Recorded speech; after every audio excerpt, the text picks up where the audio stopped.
Hello, friends. Welcome back to the podcast. This is Distance Junkie, the official Chase to Summit podcast. For those of you tuning in from the Chase to Summit channel, this is not the regular GPS watch review or anything like that. This is a conversation with someone I'm very excited about. Today, I'll be talking to Andy Glaze. And if you don't know who Andy is, I'd be surprised because if you're a runner or outdoorsy person and you're on TikTok, you've probably seen his face before. Andy has grown a huge social media platform with his running content, and he covers all the things from the highs and lows of trail and ultra running, his running streak, and his background being a firefighter. I became aware of Andy's videos about a year ago. I found them both humorous and motivating, and ever since then, I'm hooked and I've been watching them all the time. So I was excited to sit down with Andy, talk all things ultra running, trail running, and social media, and his backstory, which it really resonated with me personally. Before we get all the way into this conversation though, don't forget to check out the show notes down below where I'll have all of Andy's social media profiles listed, along with his upcoming book that he has coming out in the near future. And one final thing before we get to the conversation, our internet connection between me and Andy during this conversation wasn't awesome. I'm still working the kinks out with having guests on the podcast, and unfortunately his video feed is pretty garbled. Fortunately, the audio quality is still good, but the video isn't awesome. So sorry about that. It'll get better in the next episode. Without further ado, this is Andy Glaze. All right, man. Well, thanks for coming on. I appreciate you carving some time out of your busy schedule. I can only imagine. I want to talk all about this. So I have 4 kids. I know you. What do you have? Three kids? Three. Yeah, three kids. Yeah. I was going to say they might be coming home at some point, like right now. So they know that I'm doing a podcast, but they're kids. So, just prepare. Yeah, no, I actually just moved mine. I'm in an office in our house, like in the attic, and my kid's bedroom is below me. So if they scream, it comes through the floor into this microphone, and it's not good for audio quality. So I just moved them into the living room. Right. Yes. Yeah. I feel your pain. So this is a good segue into the first topic. I need to ask you all about this. So I want to talk about your run streak. And I know this has been beaten to death in so many podcasts that you've been on. Andy has run 100 plus miles a week for nearly 300 weeks. Is that correct, Andy? Yeah, this is week 297. Oh man, you're getting close to that 300 mark. I know. Well, and then it's like 312 is 6 years. Wow. So yeah, it's a lot of weeks. Who would have thought that it would be this long? Not me. Yeah. So I have so many questions. If you'll entertain them, I'm the first one as a dad, as an ultra runner myself. I try to find the little windows of time to train. Right? How do you squeeze 100 miles into a week with a job, with kids? Like, where do you sprinkle in the time for training? Well, I mean, one, I have a very supportive wife. So we'll start with the supportive wife. All my kids are in school. So like, obviously while they're in school, I have plenty of time to train, and I can run at my job. So not a ton, but I can get miles in there, because I work 48-hour shifts. So I can normally like get a couple miles in early morning and a couple miles in the evening. And it all adds up. So I try to sprinkle it in the morning time, and then in the late evening time is kind of, and I've found, running twice a day makes it easier, instead of trying to go out and get like 15 miles all at once. I mean, which to do 100 miles in a week, you have to do about 15 miles a day. You can do 8 and 7 or 5 and 10 or whatever. It's not as daunting. I mean, it's still hard to find the time, but it's a little bit easier when you break. And then just I've done it for so long, it's kind of second nature to be able to do it. It was, the hard part is when life gets in the way, or like you do something like, oh, I'm going to go to a concert tonight, or I'm going to, my kids have some presentation or something. And then it's like, well, now I got to do 30 miles the next day. That's when it starts to get hard, or if you get sick or things like that. It's not a traditional run streak. Traditional run streaks, you run every single day. Mine's just over 100 miles a week. So if I get sick, if I get injured or something like that, I always think to myself, well, at the end of the day, I can run 100 miles in one day. if I really needed to. So I could technically take 6 days off and still get it done. It'd just be a really long Sunday. Yeah, but I mean, you've got a pretty physical job, right? You're a firefighter. I So do. I mean, it's not as, yeah. I mean, it's not as fit. I'm a chief now. So I've promoted up the ranks where it's not as physical as it used to be, but it definitely was a lot more physical, a couple years ago for sure. yeah, I was going to say, like, if you do end up missing, Monday, Tuesday, Wednesday, can you, at work run 30 miles and then still do your job correctly? Yeah. I mean, I think the most I've ever run at work was like, I've run like a marathon, but, it's hard. It's hard to do that. It's not something I want to do because I essentially just run tiny little loops around the fire station because I have to stay really close. And beyond it being monotonous, it's just so hard on the body because it's just lots of turns and, you're running on concrete. Yeah. So, and I have to hold a radio and a pager and 2 phones and, all this stuff. So it's not, I mean, running is enjoyable, but that's not the most enjoyable running that I do for sure. Right. Yeah. Well, that's good training. Like throw it in your hydration vest and simulate the the Moab 240 setup, except it's like a CB radio and like all kinds of stuff. Yeah. The extra weight is helpful. Yeah. I've heard the story of why the streak started. It was like COVID. You didn't have much else going on, right? So you resorted just to running. We didn't have races back then. My races were canceled. It was awful. I did not start a running streak, however. My question though is like, what motivates you to keep the streak going? Is it just like it became the new normal? Yeah, I mean, I it's fun for me. I'm having a good time.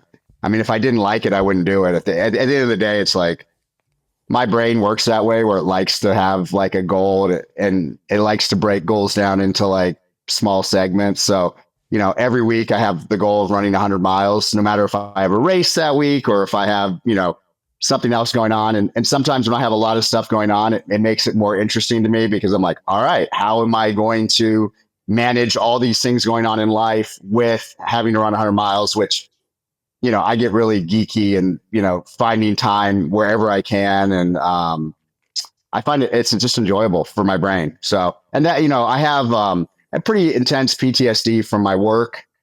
So it helps with that. It's kind of like, taking my daily dose of keeping the brain quiet. So I just, keep feeding the brain miles so that I don't, have episodes of, intense anxiety or depression or whatnot. Yeah. Yeah. I can only imagine. Now, how do you avoid injury? I mean, you've been doing it so long. How old are you? Right. Yeah. I'm 47. Okay. I mean, you're still in it. I think, I think, one, I've been running for like over 2 decades. So I have a good base. And I think, I reached a point in life where I don't really do things I don't like anymore. So I don't like to run fast as far as like speed workout and stuff. And so I just stopped doing it. Like all these coaches are like, oh, you got to incorporate speed work. And my experience with speed work is you always get hurt doing speed work. Yeah. So I just stopped doing it. And the amount of injuries I get, like basically went to zero. I don't run as fast as I used to. But it's a perfect trade-off for me. I'd rather not be injured and, be a mid-packer than, always have some sort of nagging injury and then occasionally win a race. Yeah. And, I mean, I have a pretty intense protocol as well. It can't just be running zone 2 all the time. Cold plunge, sauna, I take all sorts of supplements. I eat a high calorie diet, which I think is, if you're going to run a lot, you got to eat a lot of calories because you got to make sure your body stays strong. And, if you don't feed it a lot of calories, then your bones get weak and things like that. So, I red light therapy. I mean, I have like a ton of things I do, it's like all those like science things where it's like, is it working? Is it not? Hard to say, but I don't get injured. Most of my injuries come from trauma. So falls, mostly falls. I fall a lot, so But that's the nature of trail running, right? Is like you trip and fall a lot. So I've gotten really good at falling and not getting injured, but occasionally you do hurt something. So, and then like you said, a physical job, in the last 6 years, like there's been a couple times at work where, I was fighting a fire and a wall fell on me or something like that. And it's like, I've definitely had a few, firefighting related injuries, but, as far as overuse stuff, I guess I don't know, lucky or all the things combined, and I haven't gotten anything like that. So, Wow. but yeah, it's Yeah. like people always ask me that. And it's like, how do you not get injured? It's like, well, how do you even answer that question? Like, it's like someone saying like, well, how are you not dead? It's like, well, I don't know. I just keep living, and I Yeah. haven't No, died yet. So I I, don't. I feel like I ask because, like, I feel like I don't do, like you said, I don't run fast. Like occasionally I'll try to throw down like a quick 5K or something just to sprinkle it in. But if I ramp up my volume like that, I feel like I'm prone for like a foot, ankle, Achilles, something is going to blow Right. up. And I just, it's amazing that you've kept the streak alive for so long without having a major, failure. Um, or Yeah. I mean, even like a I've had a couple fever, close calls. even like a fever, Yeah. like coming down Yeah. with the I know. flu. I mean, I've had it all, COVID, all the things, it's like, I just somehow just, forced myself to keep going, but there's definitely a couple sicknesses where I would like go out and I would get like 10 miles and then I would go sleep for like 6 hours straight, and then wake up and go get like another 5 and then go sleep for another 8 hours. So, I always tell people, don't do what I do. I'm stupid. And I'm not like you know, I'm not trying to coach people. I'm not trying to tell people what to do. And I'm just I'm on my own journey, and somehow people recognize me for it, but it's definitely not life advice, and it's definitely not coaching advice. We got ahead of ourselves a little bit. We jumped right into the run streak because selfishly, that's like what I find so fascinating about you. But I also, I was tuning into a podcast you were on with Sally McRae. You were talking about your backstory with, I don't want to, you don't have to regurgitate the whole thing because you've already said it on her podcast. So listener, if you're curious, go check that episode out. It's really awesome. But you talk about, your upbringing. There was a bit of a troubled past. You got sent away. You went to an outdoor program, right? That was pretty rough. Yeah, I believe it was it was pretty rough. boiled peanuts and bananas or something. I forget the exact diet, but Boiled peanuts and raisins. oh God. Yeah. I'm not going to rehash that, but on a personal level, your story really spoke to me. I had a pretty rough teenage life. My mom was diagnosed with cancer. She passed away when I was in my late teens, 17 years old. And that sent me down, a dark spiral of Yeah. substance abuse and hanging out with the wrong crowd. And, Sure. but your story, it sounded a lot like mine. Mine is, I didn't go to the suffering camp that you went to or go to boarding school or anything like that. Right. But I definitely made a lot of mistakes. But what I'm trying to get to here is in trail and ultra running, like, tell me if I'm wrong. It seems like everybody has a story. Like there's this across the board. There's like everybody's got a skeleton in their closet, some dark time they were in, and then they found trail running and like turned their life around. Has that been your experience? Like when you're out on the trail chatting with people?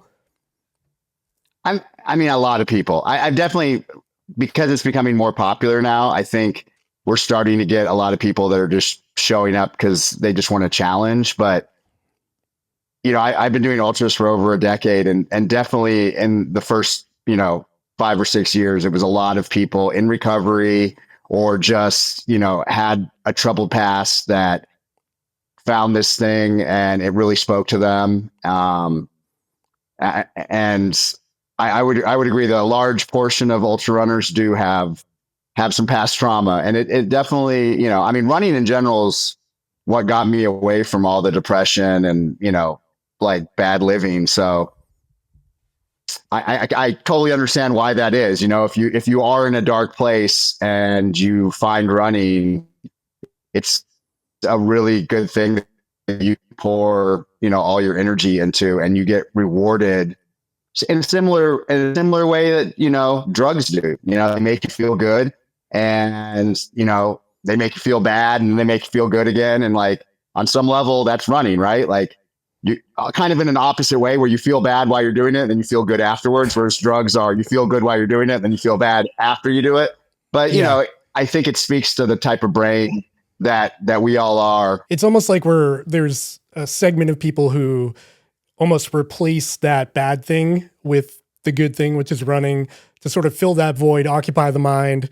And of course, when you're out there doing it, especially at 100 miler or something for 30 hours, it's hard to think about anything else. So I think it's an interesting, I don't know, I'd love to see a statistic, like a study done on that, because it seems like such a prominent thing in the sport, which, it's a good thing. People are finding something to get themselves away from the bad stuff. Well, I mean, drugs and the substances rewire your brain on some level, right? So you got to find a different way to rewire your brain in a different way. So you're looking for that positive feedback loop without the drugs or alcohol or whatever it is, Mm-hmm. So I think it's good. Obviously, I think it's good, but it's definitely helped me. It's helped me a lot with PTSD too, because like you said, when you're out there running 100 miles, you get that sensation in your brain where everything kind of quiets down.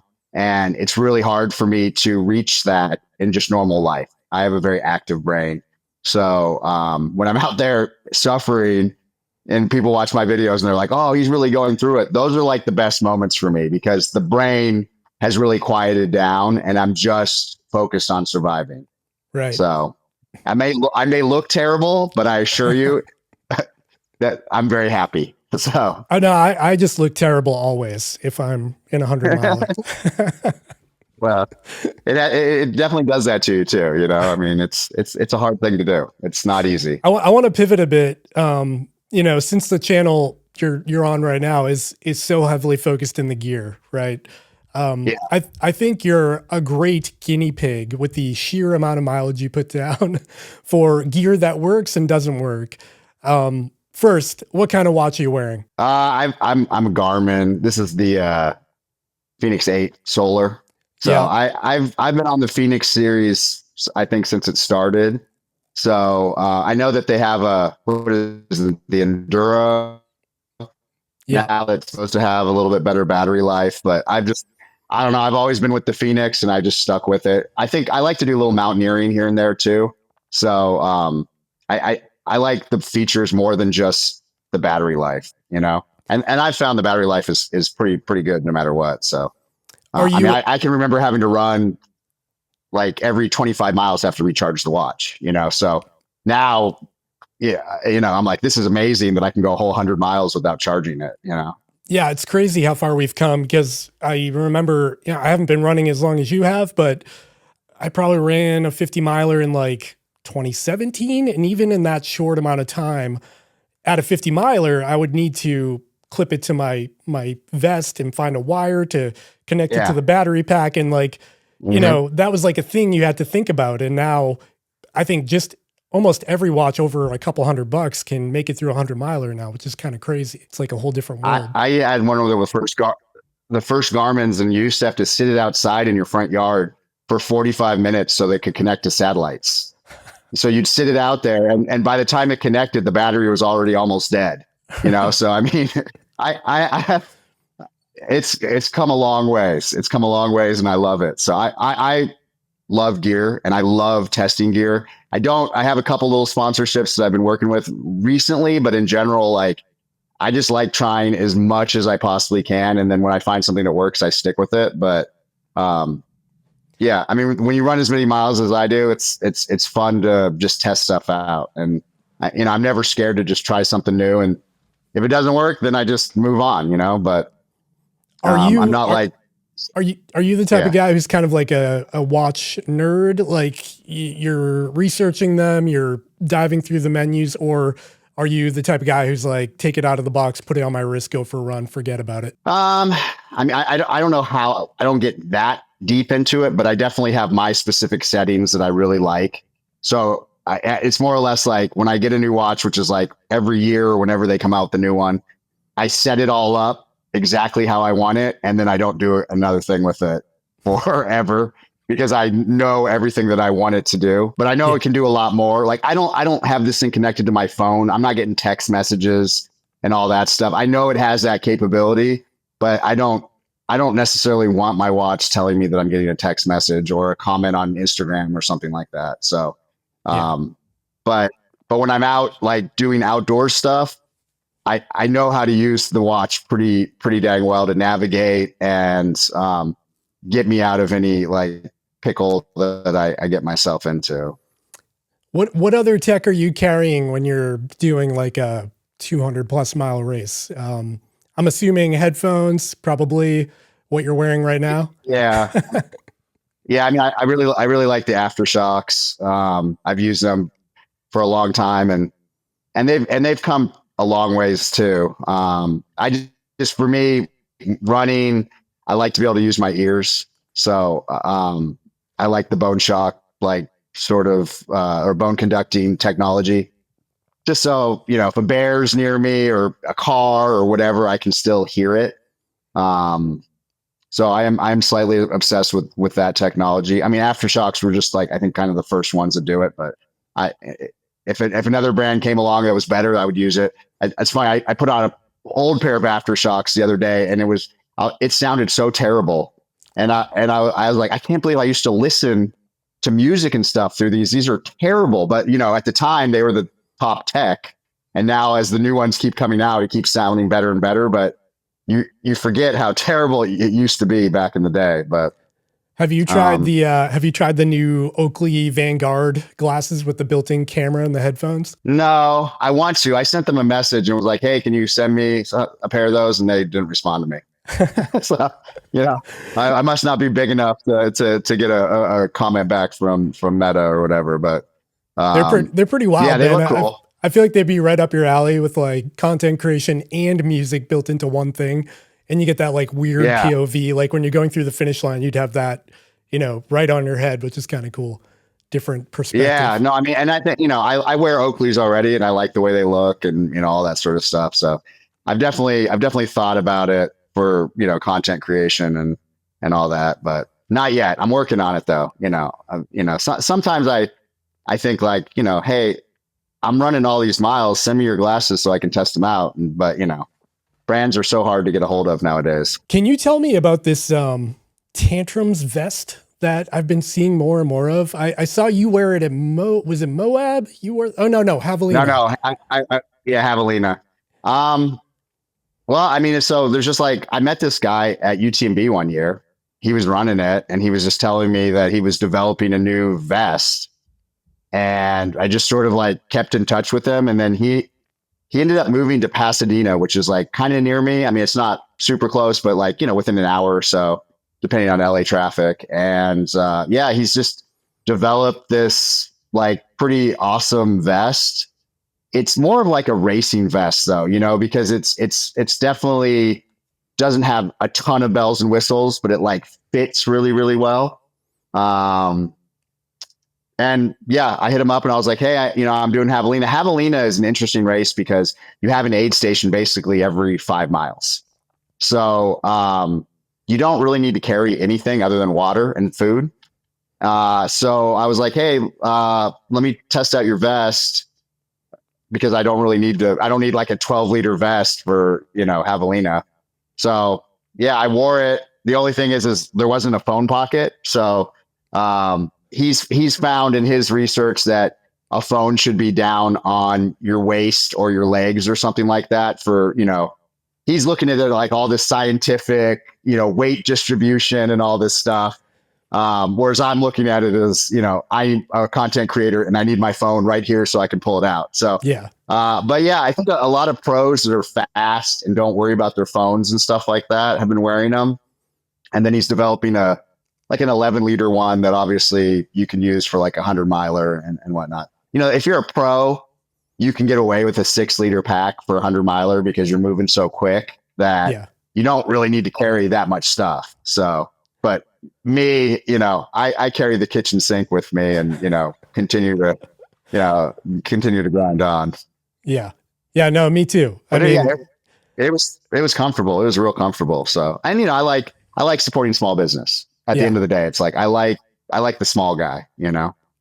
Do you carry an action camera too? Is everything on your phone? I mean, I normally start the races with my Insta360, the X5, because I like that drone view. So, and like when I make my videos, normally I start the video with the drone view and I finish the video with the drone view. And so that can come a lot of ways depending on where the race is and how. Sometimes I have to carry it the whole race. Sometimes I can put it in a drop bag and then pick it back up later. You know, if it's a loop course like Javelina, I just grabbed it as I was finishing and turned it on. So, but yeah, I normally have an Insta360 on me. I like that. I was like one of the first people to start using that camera and making videos, and then it like blew up. And now I can't make. I used to be able to like make all this content with it, but then it's oversaturated. Now everyone's making content like that, so then I stopped making content with it because it's like if you're an early adopter, you get like, you know, more views and stuff, and then once everyone starts doing it, then you just want in the crowd again. So then you have to find some other angle and always be adapting and coming out with something new. I feel like what ruined it for Insta360 was the the tiny world effect. Like in the app, you can like make the globe and you're running, you know, or you're the little human on there. And everybody did that when those first came out. It became like, it almost makes me, I can't even watch it. Like if you do that in your video, I'm like, okay, I'm out. I can't. I've never done it. I don't like that. I mean, for me, I just really like, it's just like that drone effect, you know. I would go run like a really cool single track, and it's just like such a cool view of running the single track. I'm always trying to buy the new camera, new like whatever, just to see what it's like.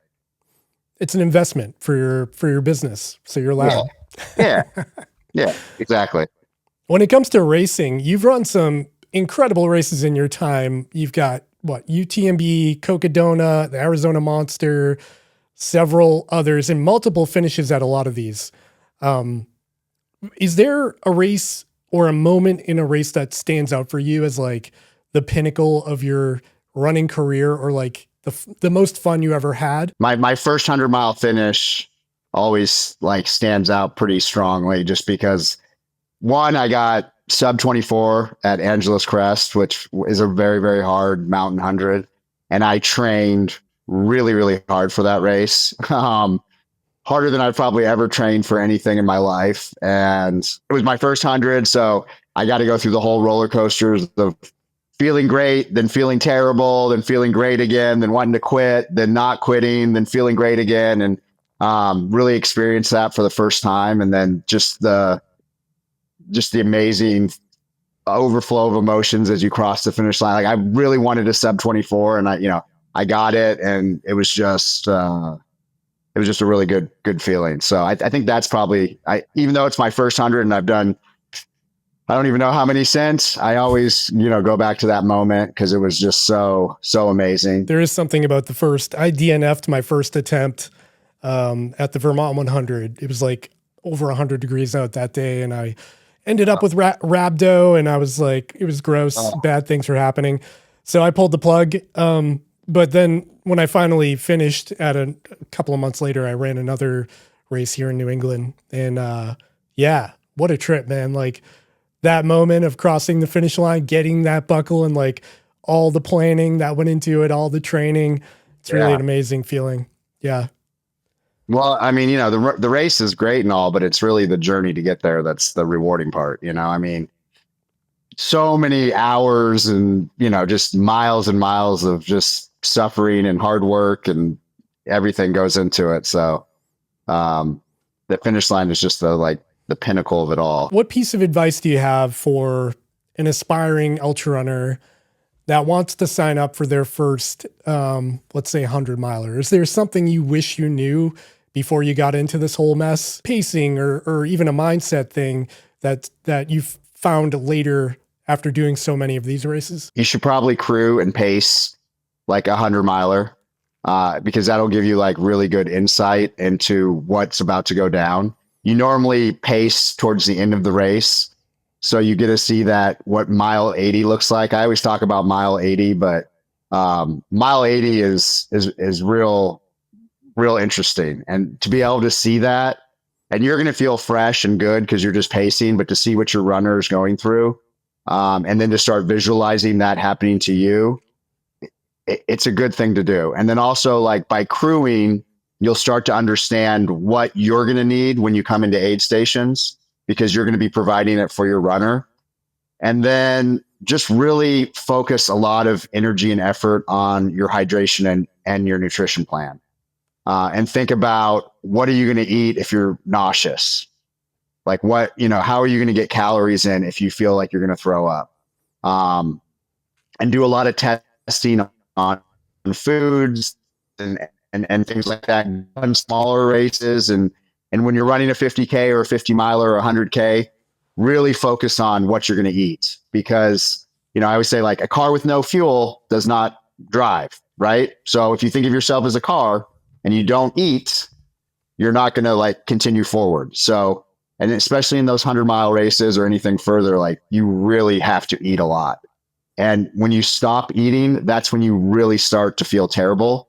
And you're going to start going, like, why do I feel so bad? Why do I have no energy? Why? And it's like, well, you're probably behind on your calories and you need to eat more. And it's hard to eat. It's hard to eat when you're out, when you're 80 miles in and your stomach starts to go bad, or, whatever's going on. Hydration and nutrition plans. And everyone wants, like, oh, what do you do, Andy? And it's like, well, it doesn't matter what I do, because, I don't know what you like. Like, when you're at your worst point, what are you going to crave? I might crave a quesadilla. You might crave, soup. I don't know what it is, but you have to find that, and you have to, like, make sure it's available to you. Even if it's like, I've been in races where, I didn't have any, I normally race without support, and I was just drinking Coke because I couldn't physically eat anything, but I knew that Coke had sugar and it had caffeine in it. And I just literally finished the last 20 miles just drinking Coke at every aid station and then filling my bottles with Coke. Oh. So, which is like, it's like cheap tailwind, right? And it got me through because at least it had calories. But what is the reason you are mainly crew free? You had a crew at, what was it, Moab, but other than that, you haven't. Yeah, it makes it a lot harder. So for one, I mean, and since I'm not competitive where I'm, like, worried about what place I get, I like to put myself into, like, a really, really hard position and then have to figure out how to get out of it. It's a lot harder to be by yourself, especially in the middle of the night when it's dark, and you're just out in the middle of the mountains or wherever you are, to continue to move forward. And then it's also very hard to sort of plan what you have to do at aid stations and how to take care of yourself, because there's nobody reminding you. There's nobody like, hey, make sure you do this. Hey, you got this checklist, and, you have to really be self-sufficient. As a firefighter, you have to be pretty self-sufficient. You have to be able to, like, make a lot of dynamic decisions, and things change, and you have to know what to do. So I like that aspect of it. It challenges me a little bit more. And then also, like, if you race internationally, most international races don't allow pacers. So when you start to race internationally, you're like, well, I got to get used to this idea of being out here by myself. And then also, when you race internationally, a lot of times nobody speaks English. So it's not like you can, like, talk to people. You're, like, out, with a bunch of other foreigners. So I think at the very core, it's just that it's harder. It's harder if you do it by yourself. Do you ever, so when you had the crew at Moab, did you feel, so this is my personal take on crew. I like having a crew. It certainly helps quite a bit, but I have, like, a constant fear of guilt. Not fear, but, like, a constant guilty feeling when I'm out there. Cause, like, last time I had a crew, it was my wife and my brother-in-law. And the whole time I'm like, I'm behind pace. They're going to be up till 2:00 in the morning. And that gets to me, like, you have to be in a good headspace when you're at mile 75 or whatever.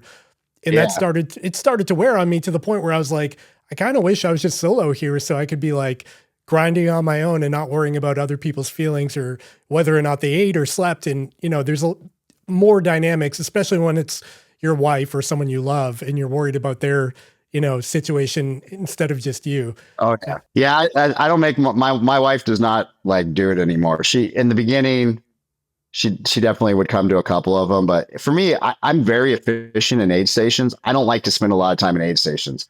I'd rather walk out of the aid station with a bunch of food in my hand, shoving it in my mouth as I walk away, and then sitting at the aid station and eating, you know? And so the guilt is like, how long have they been waiting, right? Like 6 hours to see me. I show up and they see me for 90 seconds.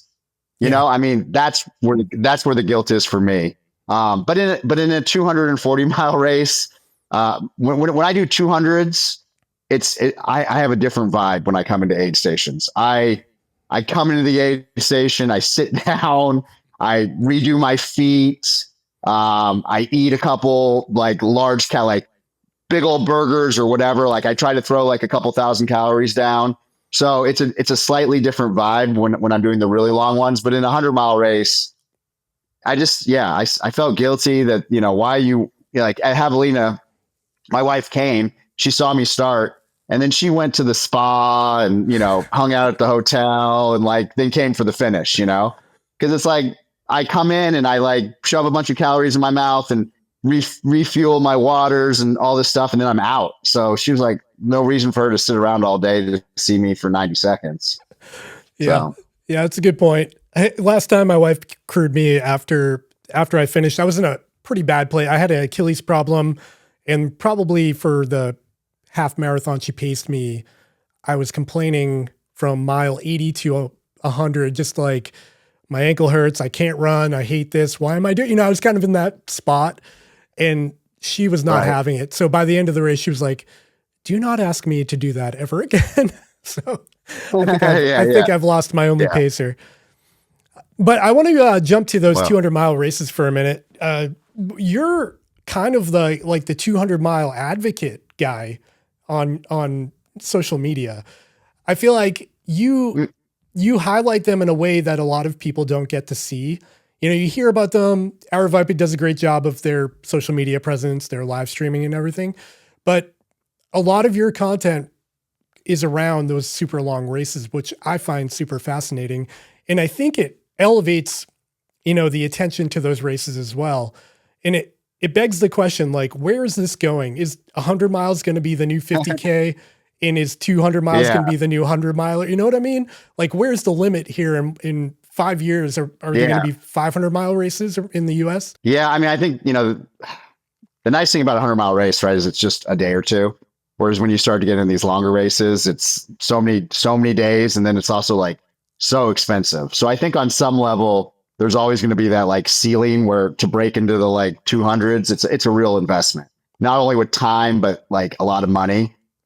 You can get away with a 100-miler, you know, with a lot less time and money invested. But you know, there's a lot of guys. I appreciate the compliment, but there's a lot of guys making really good content on the 200-mile races, and definitely longer than I have. But I do have a very specific way that I, you know, film, which is very lo-fi and just, you know, what I'm experiencing in the moment. And you definitely see the lows and the highs and the lows. And when I started filming and doing this stuff, I just thought that was important to document, because I didn't see a lot of that. I saw a lot of like landscapes, and I saw a lot of, you know, how things worked, but I didn't see the roller coaster of emotion that you feel while you're, you know, running these races.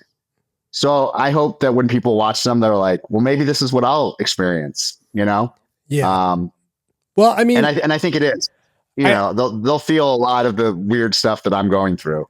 I think, you know, there's like you said, there's a lot of people putting out content on this, and like Jeff Pelletier, I know you know him. He does some, his videos are like Netflix documentaries about, you know, these races, but it's like, you know, they both have their place.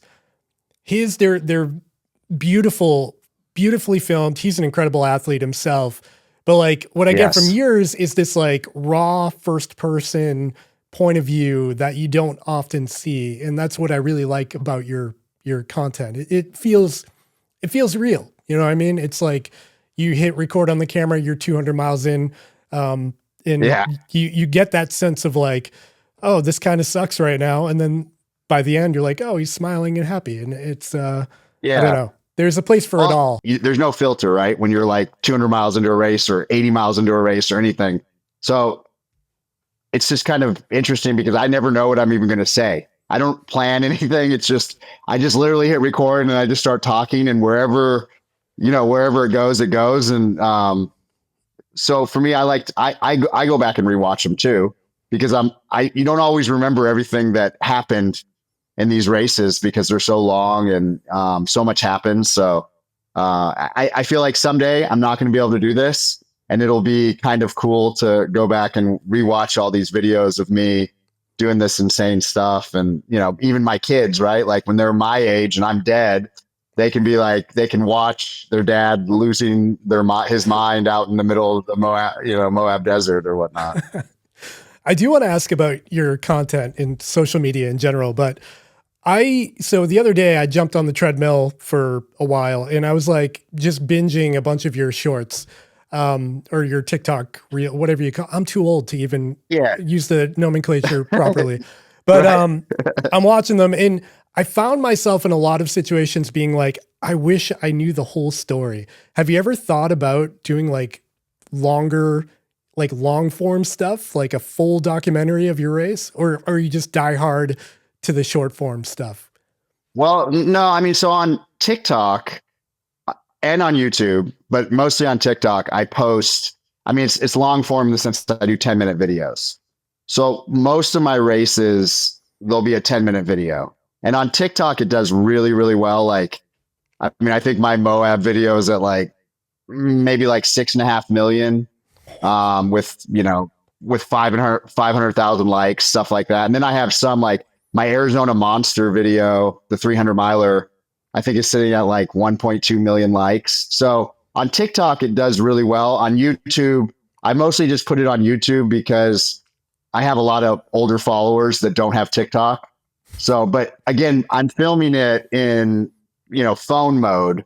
So it's hard for me to put it onto YouTube. But again, normally I'm by myself. So I don't have like a camera crew. A lot of my friends that go out and they make these beautiful movies. Sally's a great example. She has a crew out there that's like filming her, and or like my buddy Eli, same thing. He's got like a crew out there filming him.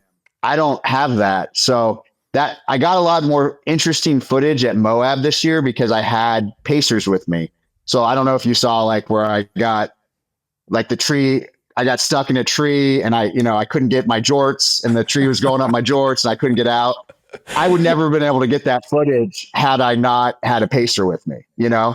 So then I was like, after Moab, I'm like, well, maybe I should have people now because I can get better content, and I've started to like think about it like that. Like, at least if I have a pacer, like they can film the funny moments, or like there's another moment where like my buddy's filming, he's like, let's check in on Glaze.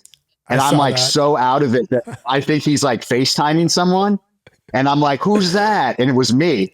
It was like, I was looking at myself, but I couldn't figure out who it was. So, I wouldn't have been able to capture that, or he captured it had I not had somebody with me, because I would have just been out there grinding by myself in the pain cave. So, and there's like, a lot of races where it gets so hard at night, whether it's because of the weather or just conditions. And I just won't film because I'm so locked in on, I have to get through this. So I definitely have thought like, maybe this is something I should start looking at. Just for documentation purposes alone. I mean, it's a good reason to have a pacer right there, just to have a second set of hands to hold the camera while you're out there.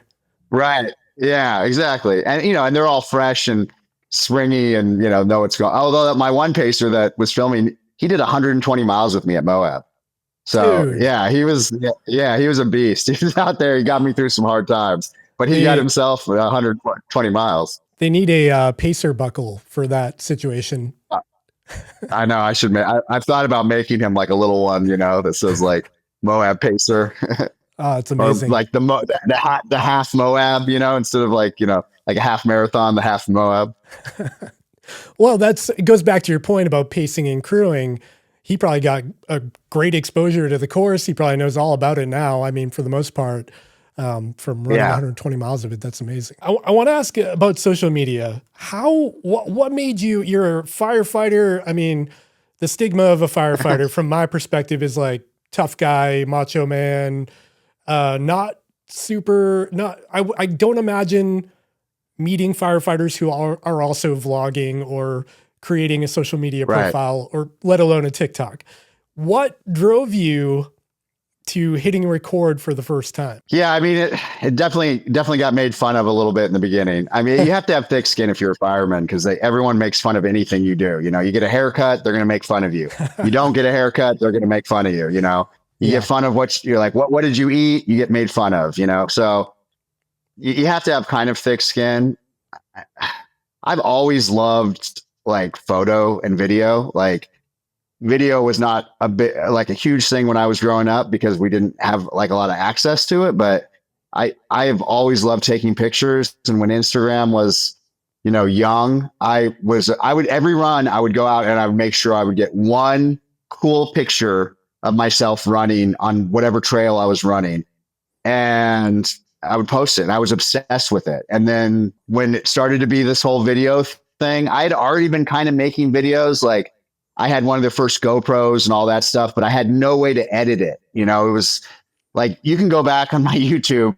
I don't encourage it, but I have some terrible, like sort of like my first 50 miler and stuff like that, where I have these terribly edited videos because I just didn't have a way to edit them. So I would just take the whole clip and put it together and then make this, you know, awkward, you know, when the camera gets turned on, there's like that weird mic flare in the beginning, and all the things are still in there. When they started being able to make the video just on your phone, and it was just so easy to edit and everything, I just leaned into it and embraced it and went that lo-fi route, you know, where everyone else was making like really beautiful movies on like YouTube.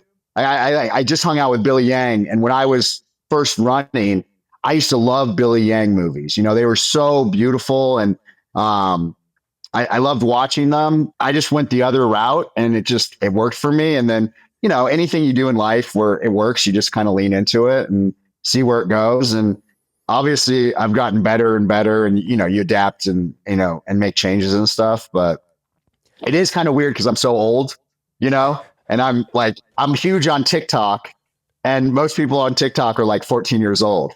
Yeah. So, you know, and I'm like, they call me like the ultra dad, you know, I'm like the old guy, you know, which is cool. Like, I embrace it. Like, you know, a lot of the younger influencers, they call me dad and all this stuff, because I literally could be their dad. But yeah, you know, like anything, just you lean into it, you know, it's fine. I'll be the ultra dad. Yeah, no, I feel you on that. I think it's great to hear that story.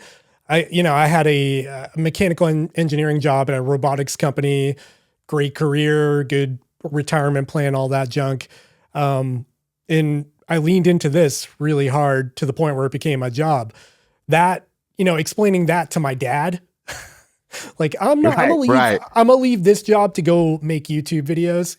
It's a tough pill to swallow for a lot of people, but it's, I think it's good validation for people out there that might, you know, they might want to create something or feel creative or make videos, that you can do it at, you know, I'm 41, you're 47, you said. It's still happening. Yeah. We're both doing it. So it's I think if you're watching, do it. Just like with running, right? You have to you can't give up, and you got to just keep grinding. You know, I've made a reel every single day for, I don't even know how many years, honestly. Like, it's got to be like 3 or 4 years. Every day I've made a reel, and some of them are terrible, but I just keep making content. And, you know, sometimes they hit 1 million, and sometimes they hit, you know, a couple 100,000, and sometimes they don't do anything, you know, and you can't get frustrated, and you just got to slowly build. I see people that will go from like no followers to like 200,000 followers in like a week. And I'm like, I mean, that's amazing. But, you know, it took me years and years and years of just slowly building a couple hundred, you know, a week or whatever to get where I am today. But I have a really awesome community that follows me and is like super engaged because of that, because it wasn't I wasn't a flashbang in a pan. You know, I was a very slow build. And people have been along for the journey for years and years and years. So yeah, I just think you just got to be consistent. You can't get frustrated with failure. I mean, all the same things in life, all the same things in, you know, ultra running. You got to like doing it too. Yeah. That's the big part. Yeah. I love making movies. I love like videos. I love the whole thing. So, I'm all into, I'm getting closer to retirement, and it's like, I'm going to retire from being a firefighter, but like, I'm definitely going to keep doing this, you know, and it's like kind of cool to think that this can be my retirement plan, you know, and then like I can just have more time to race and have more time to do things. Right now it's hard because I have that firefighter schedule. So I get invited to a lot of things and a lot of opportunities. And it's like, I don't have enough time off work to do everything, but I'm getting closer every day. What did your kids think of you becoming a TikTok influencer? Was it an eye roll, or was it like, wow, that's super cool, Dad? It's like kind of an arc. Like at first they thought it was cool. Then they were horrified. And now I think they think it's cool again. So it really depends on, you know, if they're getting made fun of at school, you know, but like, right now I think it's more that their friends think it's cool. So if their friends think it's cool, then it's cool. But if they're getting made fun of, then, you know, they don't necessarily like it. So it's definitely hard for them. You know, I mean, I imagine, because I do have a significant amount of followers, and, you know, a lot of young kids too, just because of TikTok. So, and I put everything, you know, I don't put a lot of their like stuff about them on social media, but occasionally I do. And then, you know, they're like, I can't believe you posted that picture, Dad. You know, like, I'm like, they're like, everybody screenshotted that, and like they're showing me, and like I'm like, well, sorry. It is what it is. I'm curious about the video making process. I found this with myself. I've got a few race videos on the channel. Do you ever feel like the feel to need to create content takes away from your race experience at all? Like, do you always feel like you have to take out your phone and record that moment, or else you don't have content after? You ever leave the phone in your pocket and don't take it out just to try to embrace the actual race experience? Like, how do you feel on all that? I mean, I've always enjoyed documenting, so it's never felt like forced or anything like that. I mean, like I said, I was filming my ultras back in the day when I couldn't even edit them. And I've just always enjoyed taking pictures and videos and everything. So I don't feel like it's forced, and like I said, if I'm really in the suffer area, a lot of times won't record because I'm just so locked in on getting through it. You know, I also filmed at times when I don't even remember that I filmed, and it's just, I don't know. I don't know what about it. Like, I will literally just like say to myself, oh, you should probably tell people what's going on right now, because it's kind of interesting, you know?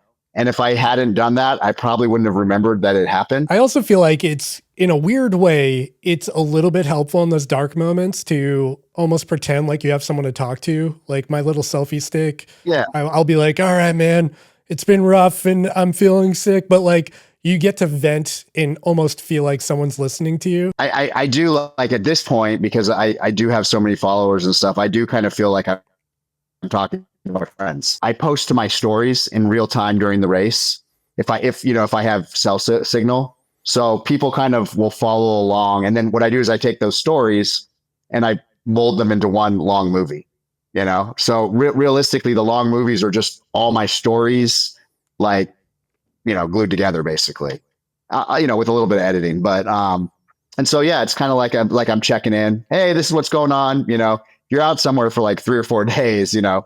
And then also for me as well, because my wife doesn't come to my races very often, I'm checking in with her too, because she really wants to know what's going on, how I'm feeling, what my mental state is. She worries a lot. And so if I can be posting and telling what's going on, then that makes her feel calmer, you know? Yeah. So there's probably an element of that too, where like, yeah, I'm letting all my, you know, my fans and friends know what's going on, but also I'm letting my wife know that I'm not dead, or like, that I'm still moving. So for the people who watch you, are you, if I were to meet you in person after watching a bunch of your videos, would you say you are the person in your videos, or is there some sort of like persona you put on when you hit record a little bit? no, I think you can talk to a lot of people because I'm very chatty out on the trail. I love to talk. So, which is why I love doing podcasts so much, because I can talk forever. And yeah, I'll talk your ear out there. And, maybe I'm a little bit, little, I don't know, rough and tumble out there, because we're out, doing some hard things. The nice thing about my social media for me is that there's no act. What I show you on social media is just who I am. And anybody that knows me will tell you, no, that's Andy. That's just how I am. At work, I'm a little bit different because I'm like the boss. So I have to have a slightly different persona. But in general, if you meet me at a race or anything like that, what you see on social media or on a podcast is really just who I am. So yeah. And I love my fans. I love people. I love talking to people. I also love it when I meet people that have no idea who I am, because that's always like, that's always great too. Cause I won't tell them, and we'll just talk. And, then like, I'll get a message like 6 months later, like, I have no idea that you, this or that, or made these movies. I'm like, oh yeah, it was, whatever. But, I like to get to know people out on the trails, and I like to share miles with people, and I like to hear their stories. A, it makes the time go by quicker, but two, it's really, as an adult, it's hard to meet other adults, right? How do you, I don't drink, I don't go to bars, so where are you meeting people? Yeah. I don't know. I meet people at races. So half of my, people I follow and that I'm friends with on social media and that I follow their adventures, I just met them at a race and we suffered together, and we have a cool story where, we were trapped on the side of a mountain and it was pouring rain or whatever, and that's just how I know them. You kind of form this like kind of cool bond, I'm curious on the social media front. You mentioned that your platform could become your retirement plan, right? So I have to assume you're taking sponsorships, like it's a form of monetization now for you to, you've got merch. I see it on your head. It's a pretty sick hat, actually. I kind of want one. So I just kind of started to do that like in the last couple months. I haven't monetized at all. And then I wrote a book like this year. I wrote a book, and that was awesome. Like I wrote this book and I'm like, okay, cool. And then I started to like figure out how expensive it is to publish a book, which, you could obviously do it a very inexpensive way, but you could also do it a very expensive way if you want to like really make a splash. And, I kind of want to make a splash. So, I was like, well, I got to kind of get some money for this, and so I took a couple small little deals just to help me pay for the book.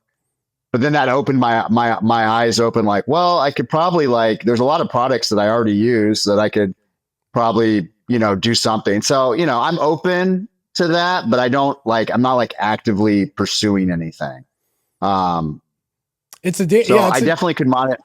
It's a dangerous thing. Like I feel like I'm there too. Like I don't like, I've done sponsorships on the YouTube channel, but I'm like super particular about who or what I'll work with, because I want to make sure, like you said, it's like a thing you can actually endorse and stand behind, and you've been using it for a long time. Like, I don't want to be like, hey, buy this, hair dryer, robotic vacuum or something, that's all too prominent these days. I took a cool one with like, it was like Strava, Hoka, and UTMB. And it's like, I've been on Strava for like 11 years. I've run in Hoka for like, I don't know, 10 years. And I've done UTMB 6 times. So I was like, I felt like that was something I could get behind. And then I took one with Feature Socks because I've run in Feature Socks for like 20 years.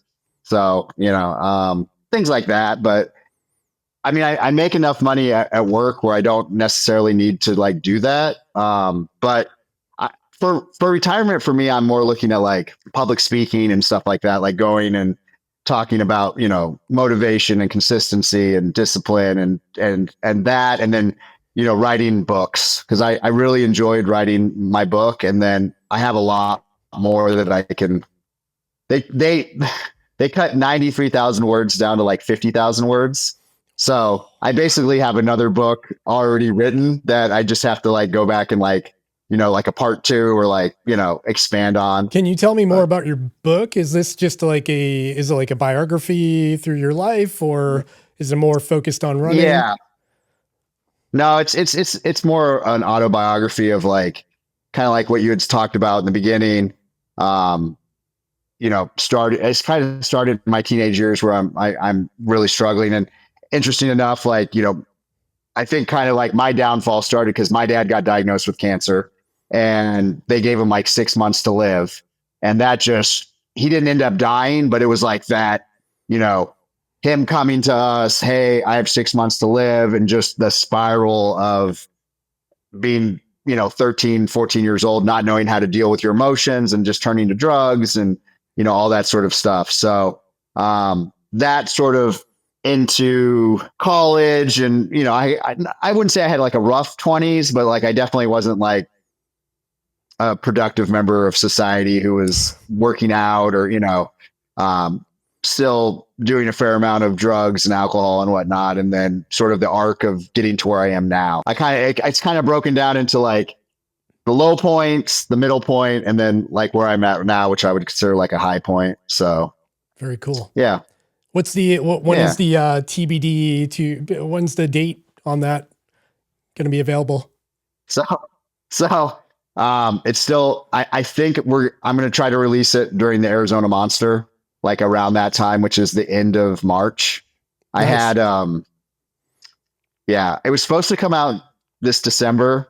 I had a little interesting situation with the person that was representing me that turned out to be I'll just say not such a good situation and kind of almost derailed the whole project, lost a bunch of money, learned a bunch of important lessons about business and stuff like that. So it kind of set me back a couple months. So right now I'm hoping I can get like pre-sales going in like December and then, March release. It's been a very like big learning curve for me. And then also just like, I'm like, man, it's so much easier just to run and make content than to like get into business because everybody's trying to steal from you and dick you over and all this stuff. And it's hard. So, So hard life lessons. Yeah. Have you, this is totally off topic, but like in the business front, have you considered bringing on help like for editing or anything like that? Or are you just like committed to be a one-man show?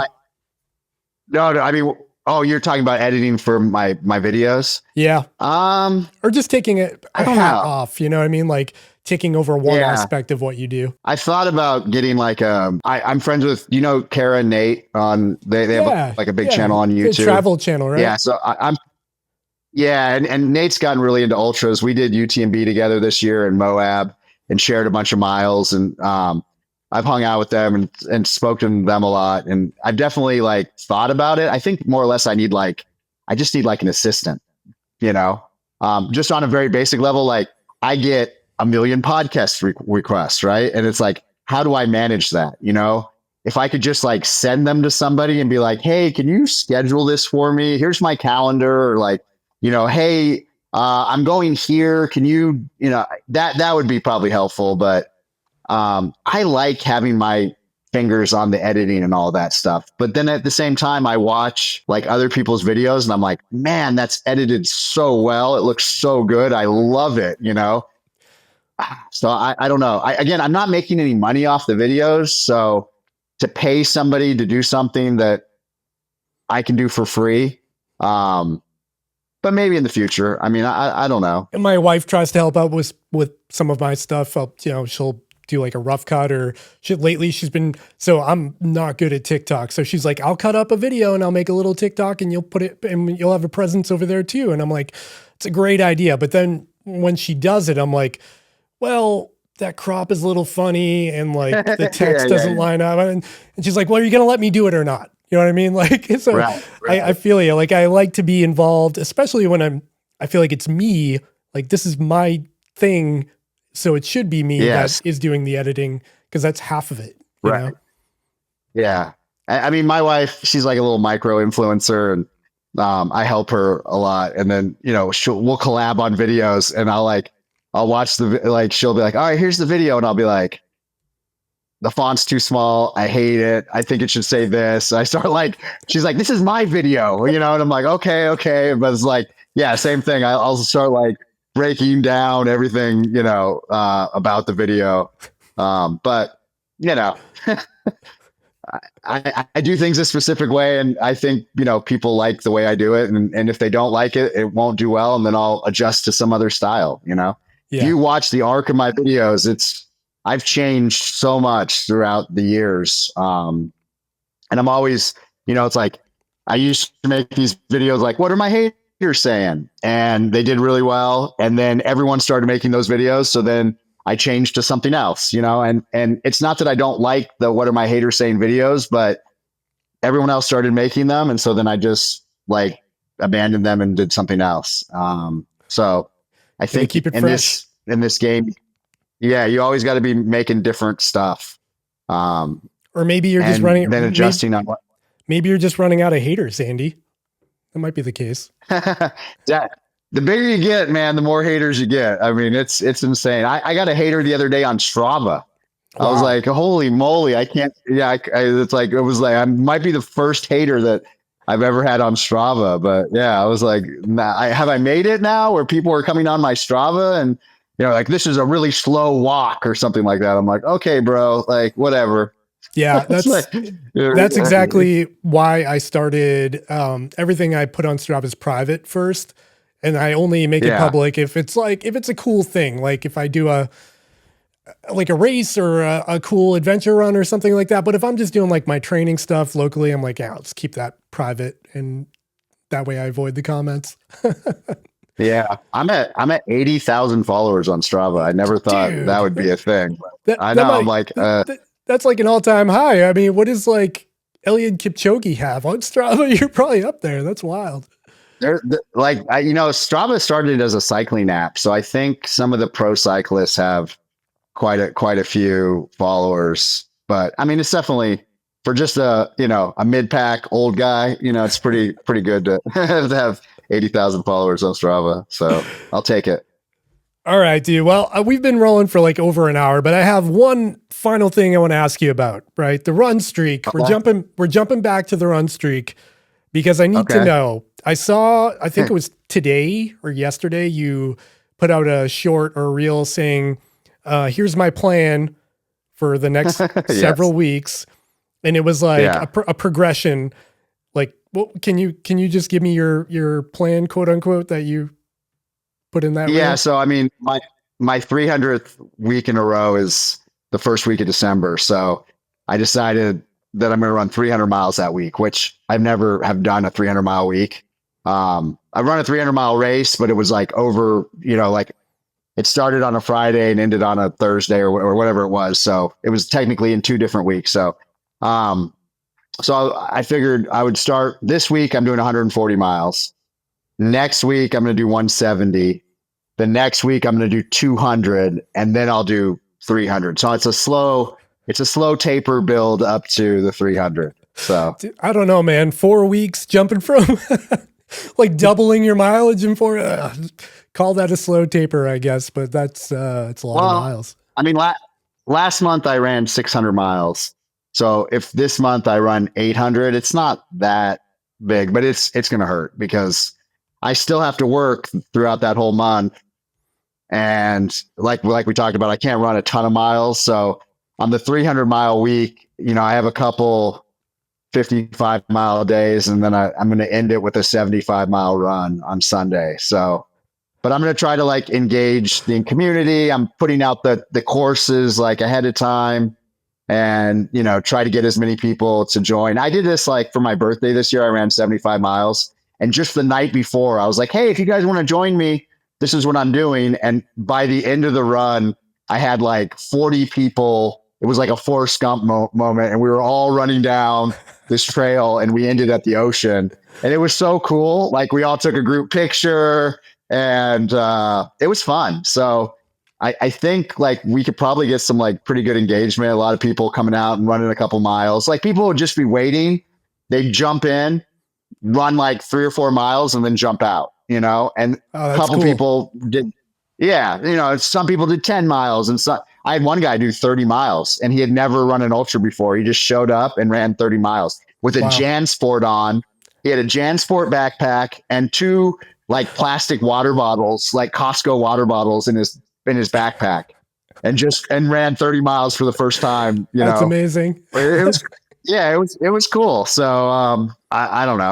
I'll get a hang out. It would be like kind of like my own little unofficial like race, and we can all celebrate together. So that's awesome. Yeah, that's the plan. I wish I was more local. I'd love to join you on that, but unfortunately, I'm on the opposite side of the country. I know. I've thought about doing like a little virtual. A lot of people have like messaged me that they're going to virtually run with me. So maybe we can get some sort of hashtag or something where everybody virtually runs, and we all share some miles together. So all about super building cool. that community. I always say, smile, you're doing it wrong. Oh no. My favorite line of yours, this is what we'll end it with, is your mom can run a 5K. That's right. Your mom can run a 5K.